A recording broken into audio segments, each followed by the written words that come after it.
Get your foot off my rag. Zora Vance didn't look up when she said it. She kept her eyes on the grease trap, on her rubber gloves, on anything except the $2,000 Italian loafer currently pressing into the wet cloth she'd been using to clean the floor. The foot didn't move. Excuse me. The voice above her carried the particular tone of a man who'd never been spoken to like that. Not by someone on their knees. Not by someone who looked like her. Your foot. She pointed with a gloved finger. My rag. Move it. A pause. Then a laugh. Short, sharp, disbelieving. You've got nerve. I'll give you that. The foot lifted. Zora pulled the rag back and dropped it in her bucket without acknowledging him further. She heard him step back, heard the expensive click of his shoes on the cracked linoleum. Is there an owner I can speak to? Someone in charge. Now she looked up. Elias Thorne was exactly what she expected. Tall. Handsome in that catalog way, silver temples, strong jaw, the kind of tan that came from golf courses. His charcoal suit cost more than 3 months of this diner's rent. His smile said he knew it. Kitchen's closed, Zora said flatly. There's pie in the case. I'm not here for pie, sweetheart. Sweetheart. Zora peeled off one rubber glove. Then the other. Slowly. Then what do you want? He pulled a folded document from his jacket and held it up like a warrant. I own this building. As of 9 this morning. I need to speak with whoever runs this establishment. You're speaking to her. His eyebrows rose. You own this place? My aunt does. She's resting. I handle things when she can't. Zora stood, dropping the gloves in the bucket. What do you want with our building, Mr. Thorne? Elias Thorne. He said it like she should recognize it. Like it should mean something. It did. She'd been tracking his company's acquisitions for 6 months. Thorne Development, she said. You bought the Chun property on Halstead last year. Turned it into luxury condos. Something flickered in his expression. Surprise, maybe. You follow real estate. I follow what happens to my neighborhood. He smiled, patronizing, patient. Then you understand progress. This block is part of a larger development plan.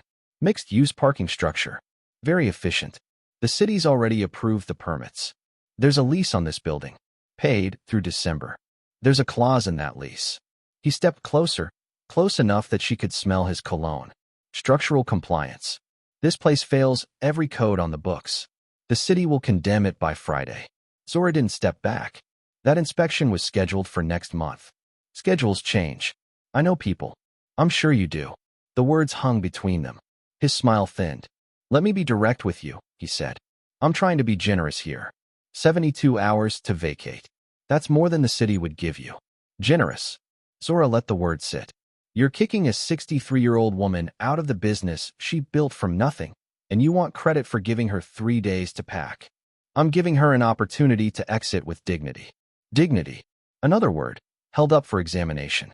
That's what you call it. Elias's jaw tightened. What would you call it? Theft. Dressed up in permits. The diner went quiet. The old refrigerator hummed. Somewhere outside, a car horn blared. You don't know anything about me, Elias said slowly. Or what I'm building. I know enough. You buy old buildings. You push out the people who made them matter. You build expensive boxes for people who'll never know their neighbors' names. Zora tilted her head. You call it progress. I call it erasure. I call it economics. His voice hardened.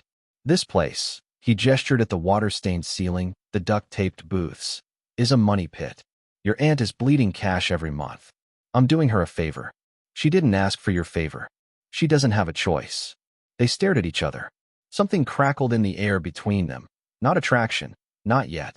Something more dangerous. Recognition. Two predators sizing each other up, neither willing to show their teeth. Elias broke first.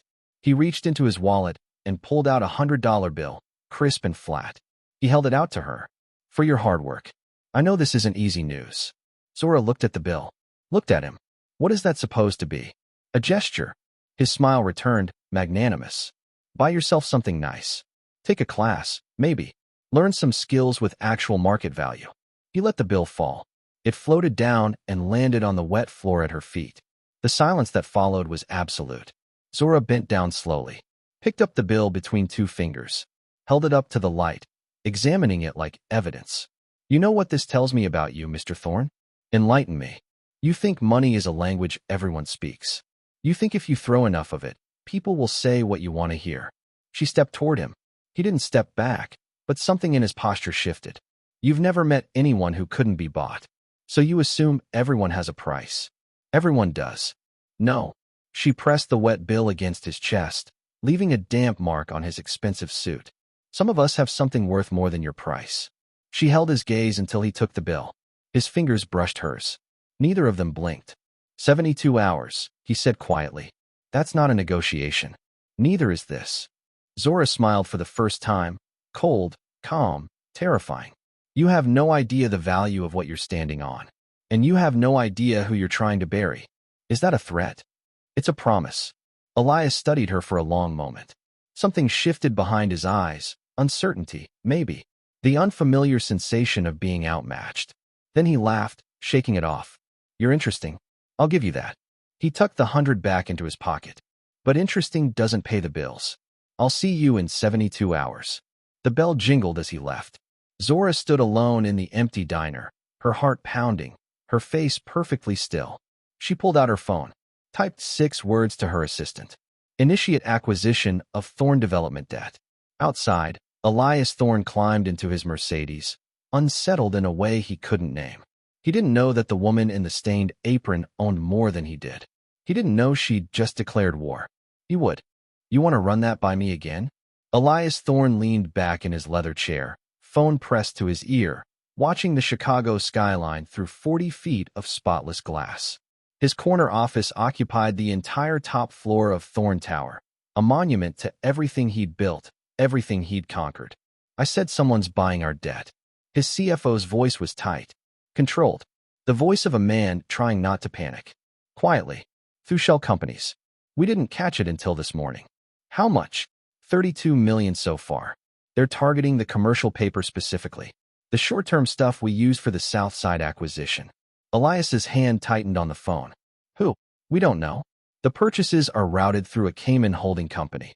Legal is trying to trace it, but whoever's doing this knows how to hide. Find out. Today. He hung up without saying goodbye. For a long moment, Elias stared at nothing. 32 million wasn't enough to hurt him, not really. But it was enough to notice. Enough to send a message. Someone was watching. His mind flickered briefly to the woman at the diner yesterday. The way she'd looked at him.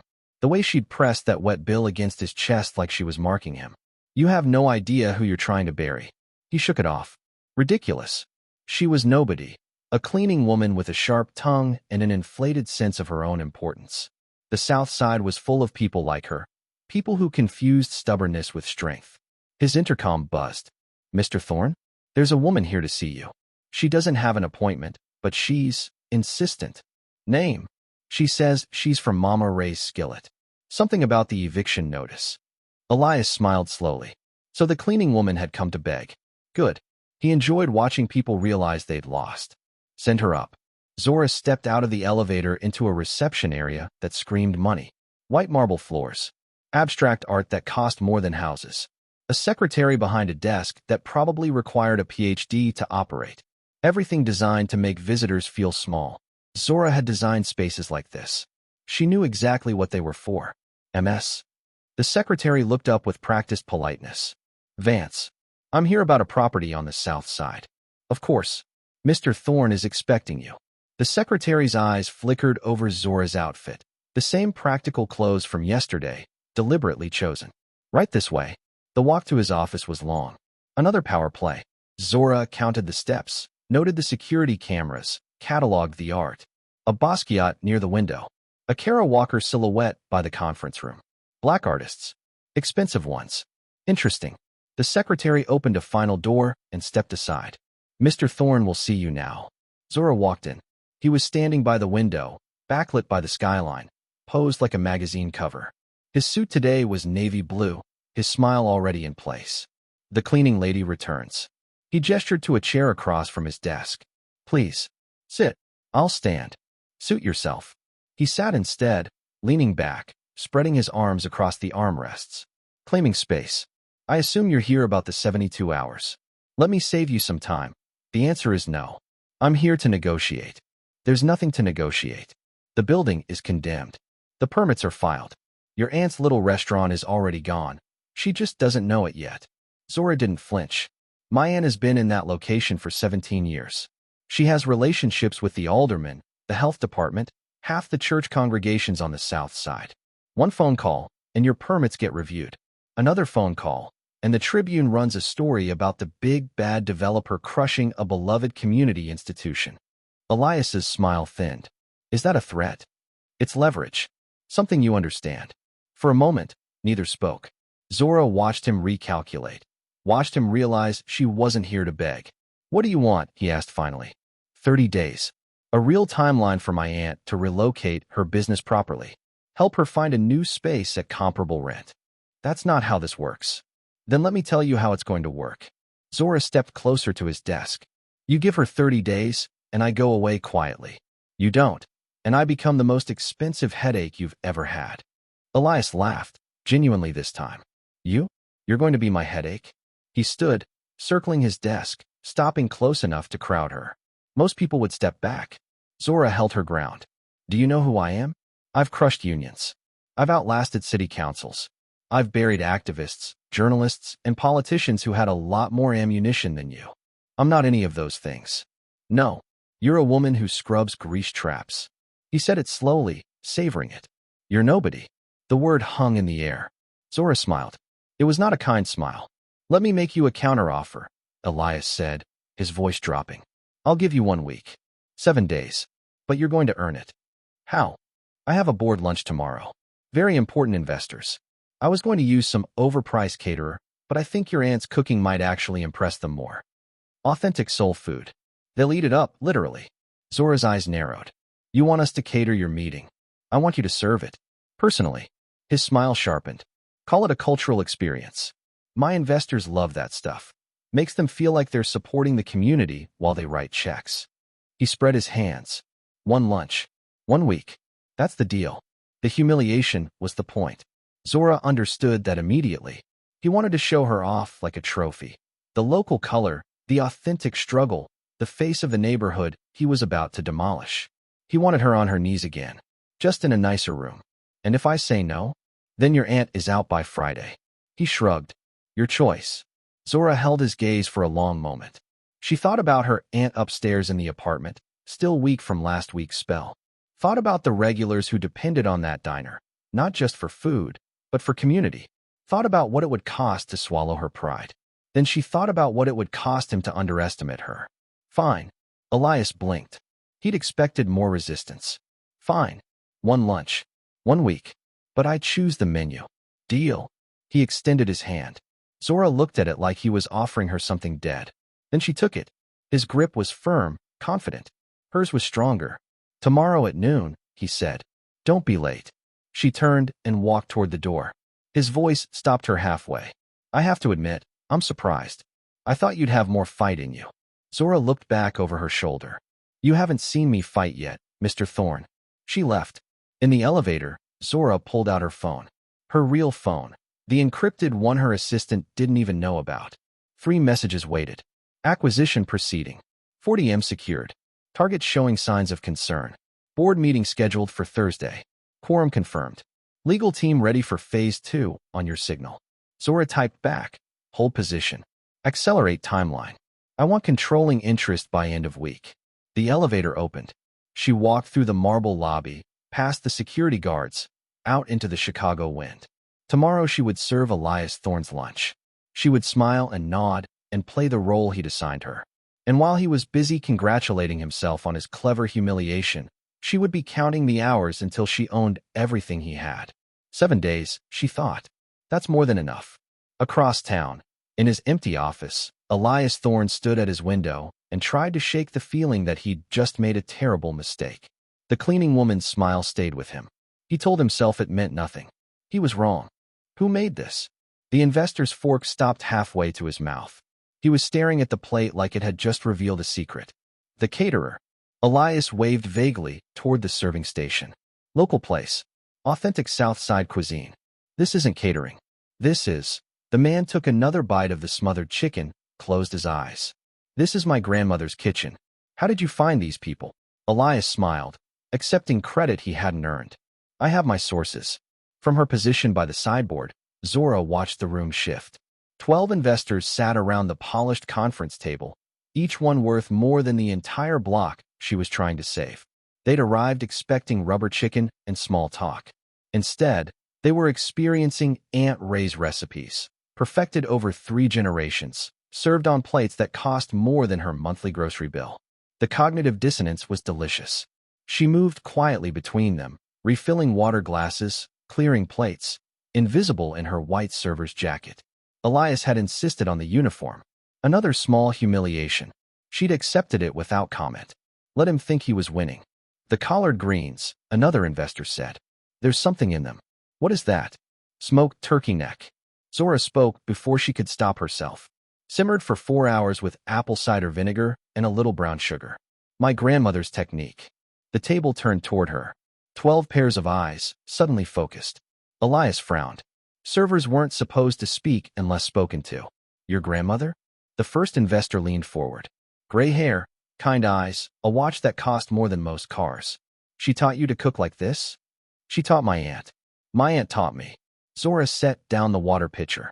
3 generations of women who believed food was love made visible. That's beautiful. The investor smiled. I'm Richard Chun. I don't think we've met. Richard Chun. Zora kept her expression neutral. Founder of Chun Capital. $3 billion in assets under management. She'd studied his portfolio for months. I'm just the help, she said simply. Pleased to meet you, Mr. Chun. The help. He chuckled softly. Something tells me that's not quite accurate. From the head of the table, Elias cleared his throat. If we could get back to the presentation. In a moment, Chun held up a hand without looking at him. His attention remained fixed on Zora. Tell me about this restaurant. Mama Ray's, yes? I saw the name on the delivery containers. It's a diner. 17 years on the south side. Zora felt Elias's stare burning into her back. She ignored it. My aunt built it from nothing after my grandmother passed. Every recipe in that kitchen has a story. And let me guess. Chin glanced at Elias with something unreadable in his expression. It's scheduled for demolition to make way for one of Elias's parking structures. The table went quiet. Elias's smile turned rigid. Richard, this really isn't the time. On the contrary, Chin set down his fork. I think it's exactly the time. You brought us here to discuss community development, Elias. This young woman is the community. I'd rather hear from her than look at another spreadsheet. Zora felt the room pivot. A door had opened, one she hadn't expected. What would you like to know? She asked carefully. Everything. Chin leaned back. Start with why you're really here, serving us lunch instead of running your aunt's kitchen. The question was a trap. Zora recognized it immediately.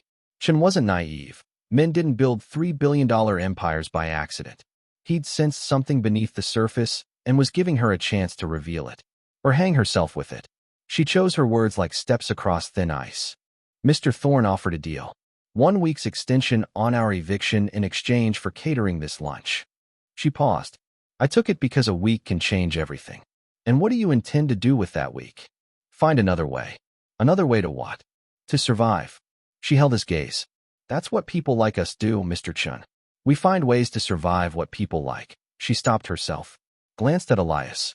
Back to Chun. We adapt. Chun nodded slowly. Something shifted in his expression. Respect, maybe. You know, he said, I grew up above a restaurant. My parents' place in San Francisco. 40 seats, open kitchen, best dim sum in the neighborhood. Developers tried to buy them out a dozen times. He smiled faintly. They never sold. What happened to it? Still there. My nephew runs it now. He picked up his fork again. Some things are worth more than the land they sit on. From the head of the table, Elias stood abruptly. We should continue this in the presentation room. I have slides. I've seen your slides. Chin didn't move. I've seen all your slides, Elias. 20 developments. 18 demolished local businesses. Very efficient. He said the last word like it tasted sour. But I didn't get into this business to build parking lots. I got into it to build communities. The other investors shifted uncomfortably. The air in the room had changed. Charged now. Dangerous. Zora stepped back toward the serving station. She'd done enough. Pushed far enough. Any further, and she'd risk exposing herself completely. But Chin wasn't finished. Young lady. He pulled a card from his jacket pocket. I'd like to visit your aunt's diner. Tomorrow, if possible. I want to see what Elias is so eager to destroy. Zora took the card. Her fingers didn't tremble, though they wanted to. I'll let her know to expect you. Do that. Chen finally looked at Elias. Now, you were saying something about slides. The rest of the lunch passed in a blur of tension. Elias presented his development plans with mechanical precision, but the energy had shifted. The investors asked harder questions. Two of them requested additional due diligence. One excused himself early. Zora watched it all while clearing plates and refilling coffee. She watched a satisfying crack form in Elias Thorne's perfect facade. The meeting ended at 3. Zora was packing the last of the serving equipment when Elias cornered her in the hallway. What the hell was that? She didn't look up from the container she was closing. What was what? Don't. He grabbed her arm. Not hard enough to hurt, but hard enough to make a point. You manipulated that entire room. You turned Richard Chen against me. I answered his questions. She pulled her arm free, slowly. Deliberately. Isn't that what the help is supposed to do? You're not just the help. His eyes searched her face. Who are you? For a moment. Just a moment. Zora considered telling him. Imagine the look on his face when he realized the woman he'd thrown $100 at controlled more capital than his entire board combined. But not yet. The timing wasn't right. I'm nobody, she said. Remember? She picked up the container and walked past him toward the elevator. Zora. She stopped. He'd never used her name before. This isn't over. His voice was quieter now, almost confused. I don't know what game you're playing, but I will figure it out. She looked back over her shoulder. Maybe you will. Maybe you won't. She pressed the elevator button. But I'd worry less about me and more about why Richard Chen just asked for additional due diligence on your entire Southside portfolio. The elevator doors opened. How did you? He stepped toward her. How did you know about that? Zora stepped into the elevator, pressed the button for the lobby, smiled as the doors began to close. I pay attention, Mr. Thorne. You should try it sometime. The doors shut. In the empty hallway, Elias Thorne stood completely still. His phone buzzed. A text from his CFO. Another 15M in debt acquired. Total exposure now at 55M. Board is asking questions. He stared at the message, then at the elevator doors, then back at the message. Who are you? The question echoed in his mind as he walked back to his office. He didn't have an answer, but he was going to find one. The sky turned green at 4:47 p.m. Zora noticed it through the diner's front window, that sickly, electric color that meant something bad was coming. The weather alert on her phone had been screaming for an hour. Tornado watch. Severe thunderstorm warning. Seek shelter immediately. But Aunt Ray refused to leave. I've survived 40 years of Chicago weather in this building. The older woman stood behind the counter, wiping down the same spot she'd been wiping for 10 minutes. I'm not running from a little rain. Auntie, this isn't a little rain. The news said. The news says a lot of things. Ray's hands trembled slightly, the only sign of the mini-stroke she refused to acknowledge. They said this neighborhood was dying 20 years ago. They said soul food was a trend that would pass. They said I'd never last 6 months. She looked up, eyes fierce. I'm still here. Zora's chest tightened. 17 years of stubbornness had built this place. That same stubbornness might bring it down. At least let me board up the windows. The bell above the door jingled. Elias Thorne walked in like he owned the place. Because legally, he did. What are you doing here? Zora stepped between him and her aunt instinctively. I could ask you the same thing. He shook rain from his coat, a casual gesture that probably cost $300 in dry cleaning. There's a tornado warning. This building isn't safe. So you came to gloat? I came to, he stopped. Something flickered across his face. I came to make sure the building was empty. If someone gets hurt in here during the storm, it's a liability nightmare. How touching. Zora's voice could have frozen the rain outside. Your concern for human life is overwhelming. Zora. Aunt Ray's voice cut through the tension. Don't be rude. The man came out in a storm. She looked at Elias with an expression Zora couldn't read. You want some coffee while you wait it out? Elias blinked. Whatever he'd expected, it wasn't hospitality. Sure. Thank you. He sat at the counter, the same counter he'd threatened to demolish 3 days ago.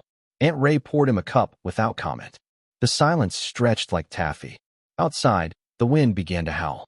You're Elias Thorne. Ray set down the coffee pot. The man buying my building. Yes, ma'am. My niece says you're a shark in a suit. Auntie. She's not wrong. Elias wrapped his hands around the mug. I've been called worse. Ray studied him the way she studied produce at the market, looking for bruises, soft spots, signs of rot beneath the surface. You grow up with money, Mr. Thorne? The question seemed to catch him off guard. No, I didn't. Ray nodded slowly. Didn't think so? Rich boys born rich don't work this hard to prove they belong. That's a hungry look you got. I recognize it. Elias said nothing. His jaw tightened. My mother had that look, Ray continued. Came up from Mississippi with nothing. Built a life out of flour and determination. Passed that hunger down to me. She glanced at Zora. To both of us.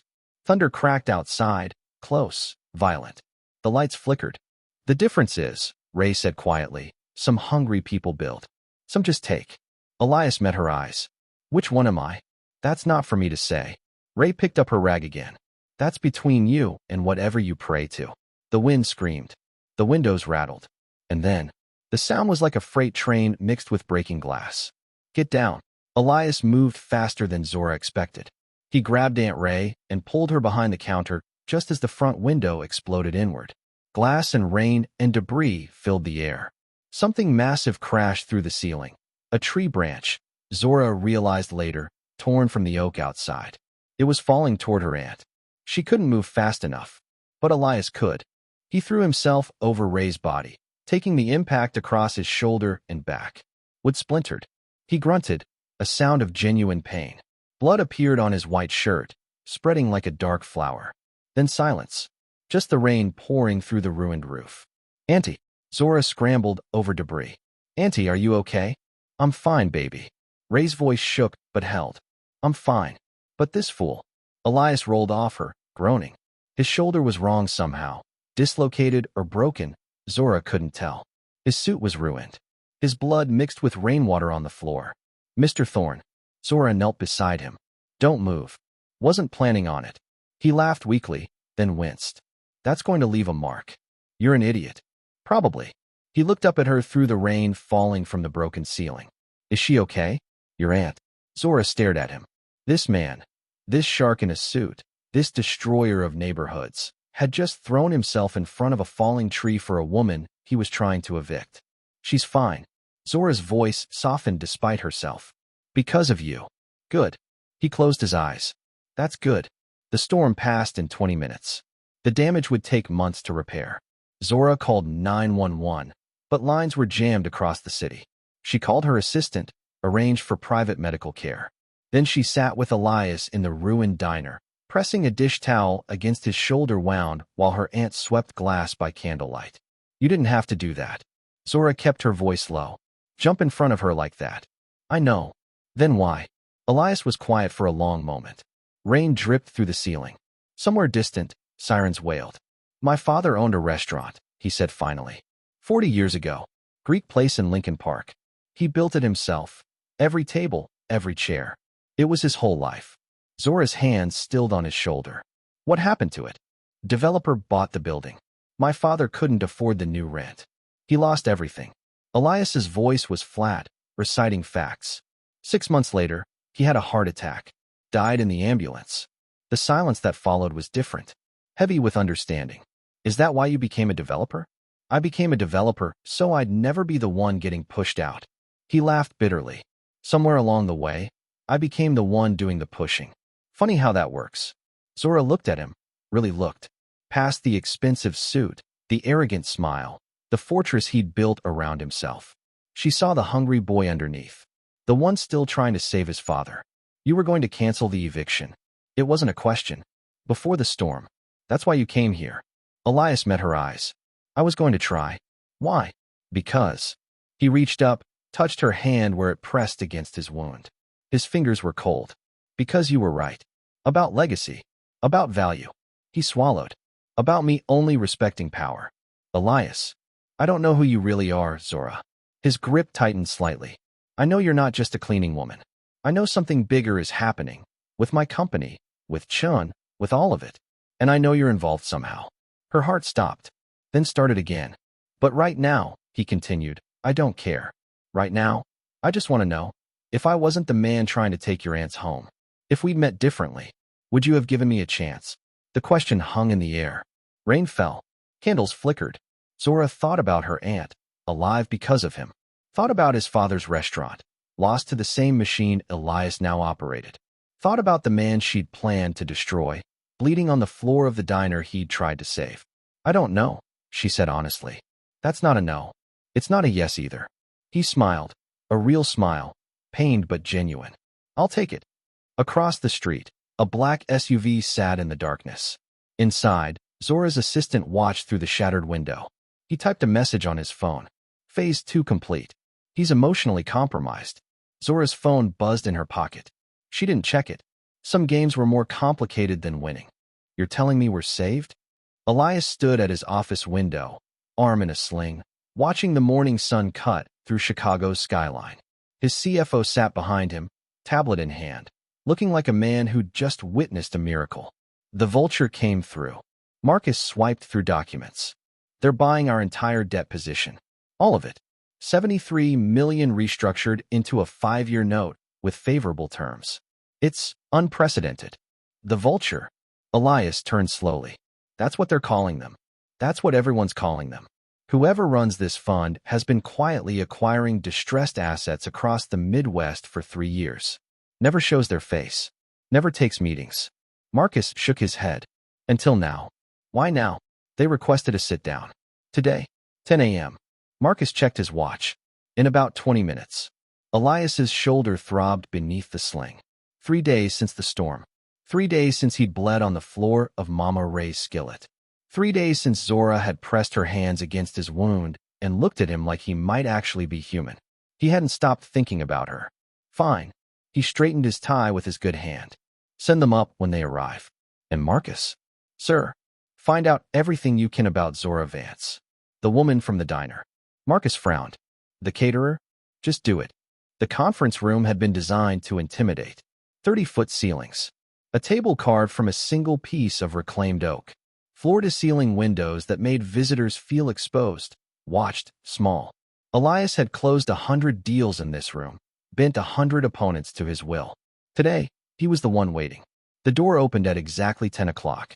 His secretary entered first, face carefully blank. Mr. Thorne, your 10 o'clock is here. Send them in. The secretary stepped aside. Elias had prepared himself for a shark, some gray-haired financier with cold eyes and colder terms. He'd prepared himself for a fight. He hadn't prepared himself for her. Zora walked in like she owned the building. Because she did. She wore white, a tailored suit that cost more than his car, cut to emphasize power rather than femininity. Her hair was pulled back in an elegant twist. Diamond studs caught the light. Her heels clicked against the marble with the rhythm of a countdown. She looked nothing like the woman who'd scrubbed grease traps. She looked like a queen arriving to claim her throne. Hello, Elias. He couldn't speak, couldn't move. His brain refused to connect the woman in front of him with the one who'd served his investors lunch for days ago. Please. She gestured to a chair. Sit down. We have a lot to discuss. Zora. His voice came out strangled. What? How? Ms. Vance. She settled into the chair at the head of the table. His chair. Or, if you prefer formality, you can call me what the financial press calls me. She smiled. That same cold smile from the diner. The one that had haunted his dreams. The Velvet Guillotine.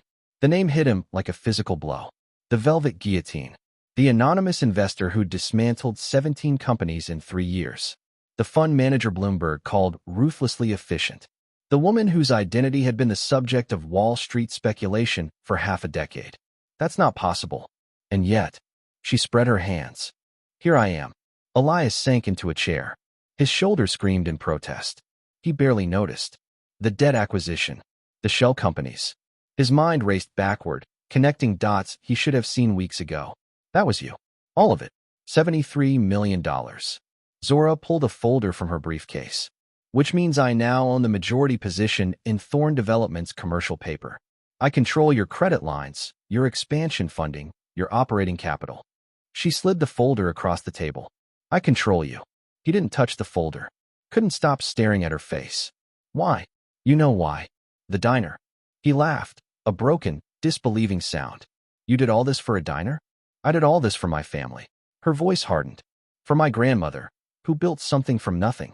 For my aunt, who kept that legacy alive.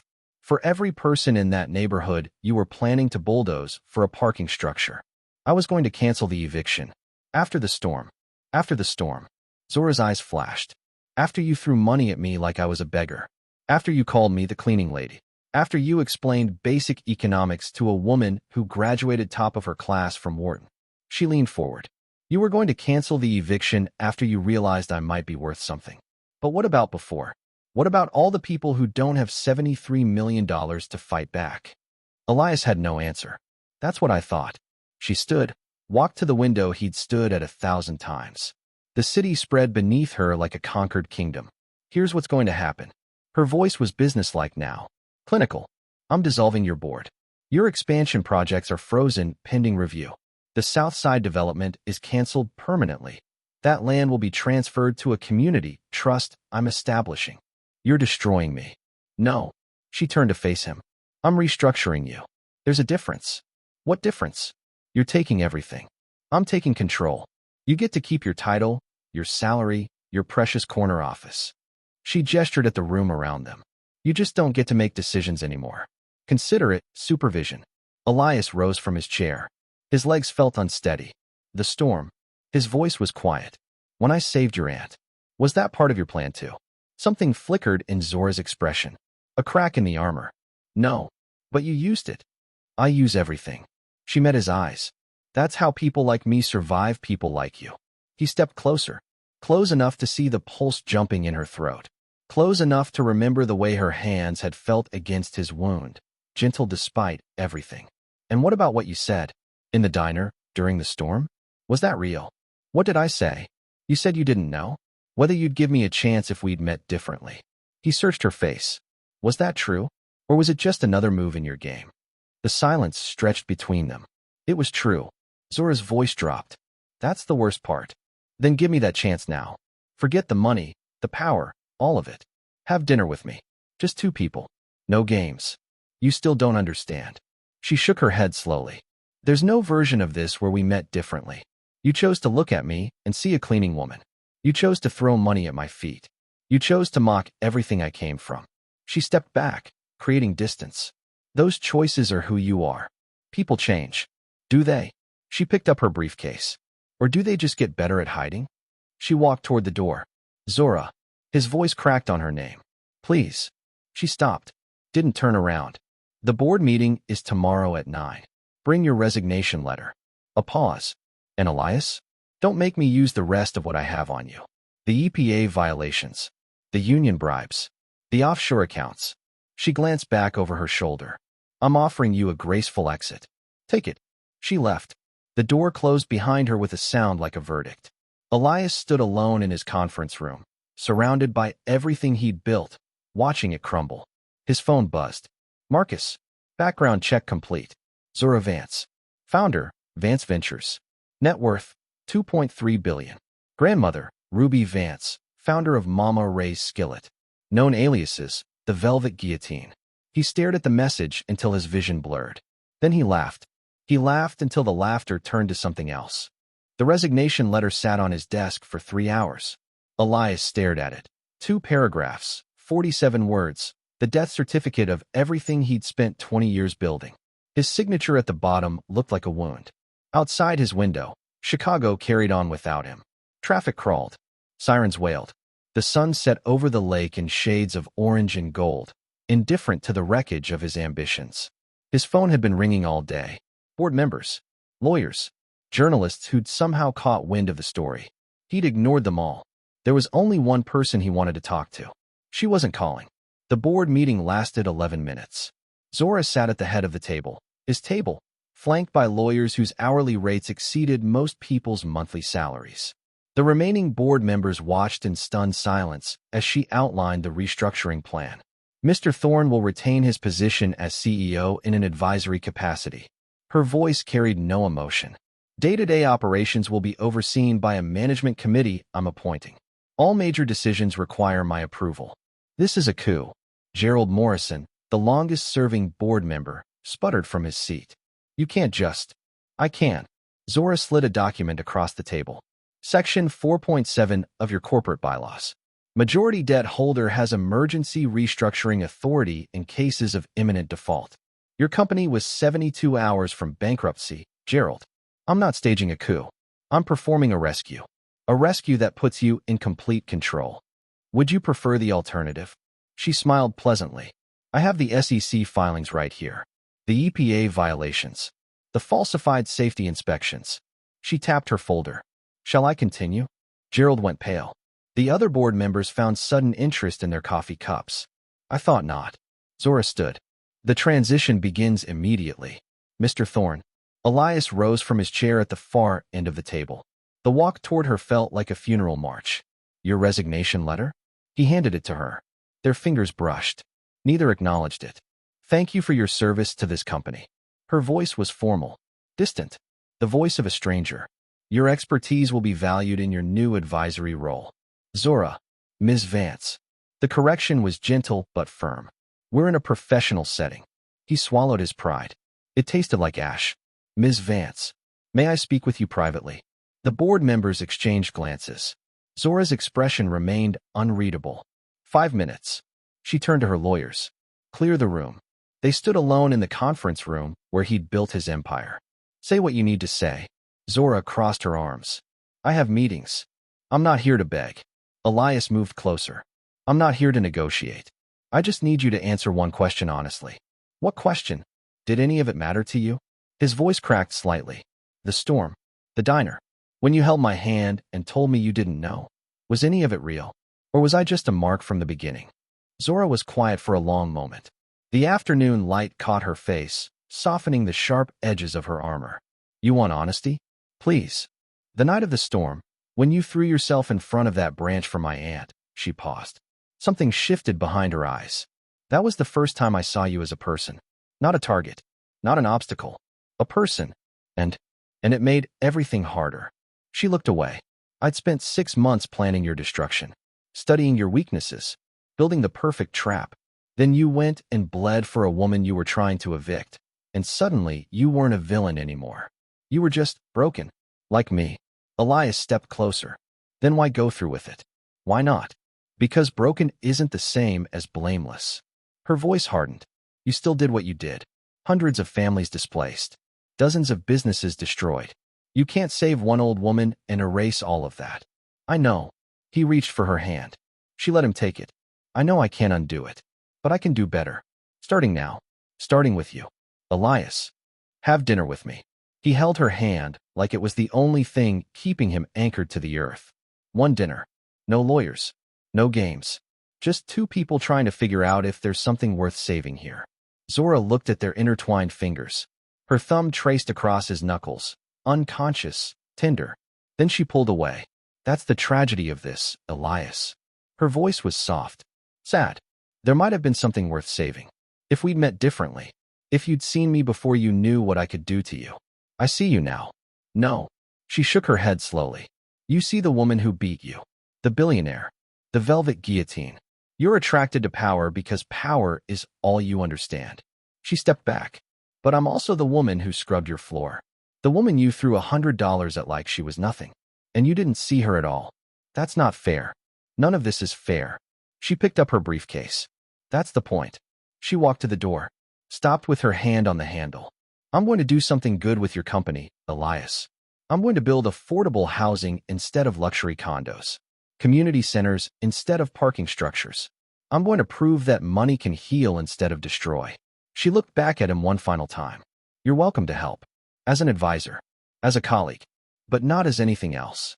No. Her voice was barely a whisper. Not as anything else. She left. 3 weeks later, Mama Ray's skillet reopened. The roof was new, paid for by the Vance Community Trust. The windows were reinforced. The kitchen had been upgraded with commercial equipment that Aunt Ray pretended to complain about, but secretly loved. The grand reopening drew a crowd that spilled onto the sidewalk. Local politicians, food bloggers, Richard Chun, who'd invested $2 million in a South Side small business fund.